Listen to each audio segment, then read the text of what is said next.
할렐루야, 오늘도 말씀으로 시작합니다. 사사기 11장 1절부터 11절입니다. 길르앗 사람 입다는 큰 용사였으니 기생이 길르앗에게서 낳은 아들이었고 길르앗의 아내도 그의 아들들을 낳았더라. 그 아내의 아들들이 자라매 입다를 쫓아내며 그에게 이르되 너는 다른 여인의 자식이니 우리 아버지의 집에서 기업을 잊지 못하리라 한지라. 이에 입다가 그의 형제들을 피하여 돕당에 거주하며 잡류가 그에게로 모여와서 그와 함께 출입하였더라. 얼마 후에 암몬 자손이 이스라엘을 치려하니라. 암몬 자손이 이스라엘을 치려할 때에 길르앗 장로들이 입다를 데려오려고 돕당에 가서 입다에게 이르되 우리가 암몬 자손과 싸우려 하니 당신은 와서 우리의 장관이 되라 하니 입다가 길르앗 장로들에게 이르되 너희가 전에 나를 미워하여 내 아버지 집에서 쫓아내지 아니하였느냐. 이제 너희가 환난을 당하였다가 어찌하여 내게 왔느냐 하니라. 그러므로 길르앗 장로들이 입다에게 이르되 이제 우리가 당신을 찾아온 것은 우리와 함께 가서 암몬 자손과 싸우게 하려 함이니 그리하면 당신이 우리 길르앗 모든 주민의 머리가 되리라 하매 입다가 길르앗 장로들에게 이르되 너희가 나를 데리고 고향으로 돌아가서 암몬 자손과 싸우게 할 때에 만일 여호와께서 그들을 내게 넘겨주시면 내가 과연 너희의 머리가 되겠느냐 하니 길르앗 장로들이 입다에게 이르되 여호와는 우리 사이의 증인이시니 당신의 말대로 우리가 그렇게 행하리다 하니라. 이에 입다가 길르앗 장로들과 함께 가니 백성이 그를 자기들의 머리와 장관을 삼은지라. 입다가 미스바에서 자기의 말을 다 여호와 앞에 아뢰니라. 적들이 쳐들어온 위기 상황 가운데 드디어 입다가 사사로 등장합니다.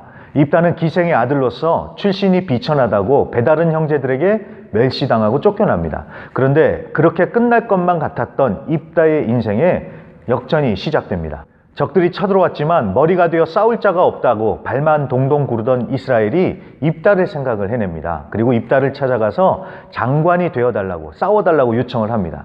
처음에는 장관이라고 하지만 결국은 입다를 이스라엘의 머리로 인정을 하지요. 자, 그러고 보면 10장 17절부터 오늘 본문까지 가장 많이 반복되는 단어가 바로 머리입니다. 머리. 꼬리 같았던 입다를 하나님이 머리로 세워주시는 역전을 보여주시는 것입니다. 그런 면에서 기드온의 아들 아비멜렉과 비교가 됩니다. 아비멜렉도 첩의 아들로서 서름을 당하면서 살았겠죠. 그런데 아비멜렉은 머리가 되고 싶어서 칼을 들고 피를 흘리면서 스스로 왕이 됐습니다. 반면에 입다는 쫓겨나서 머리를 숙이고 살아야 했지만 하나님께서 그의 머리를 들게 하셨고 마침내 하나님께서 이스라엘의 머리로 세우시는 것입니다. 이런 입다를 통해서 역전의 하나님을 봅니다. 상처 입은 자, 비천한 자, 약한 자를 들어쓰시는 하나님, 꼬리를 머리 되게 하시는 하나님. 사실 입다가 대단한 자격을 갖춘 것은 아닙니다. 다음에 보겠지만 그저 하나님을 기억하고 믿음만을 붙들고 있었던 것 같습니다. 그런데 그런 입다를 하나님은 가장 존귀한 모습으로 돌아오게 하신 것입니다. 정말 은혜요, 은혜인 것입니다. 자, 약하고 부족한 나를 볼 것이 아니라 역전의 하나님을 믿고 신뢰하면서 끝까지 믿음으로 나아가야겠습니다. 자, 그리고 난세의 영웅이 난다고 하지 않습니까? 입다가 이렇게 돌아온 것도 암몬이 쳐들어와서 이스라엘에 큰 위기가 닥쳐온 때였습니다.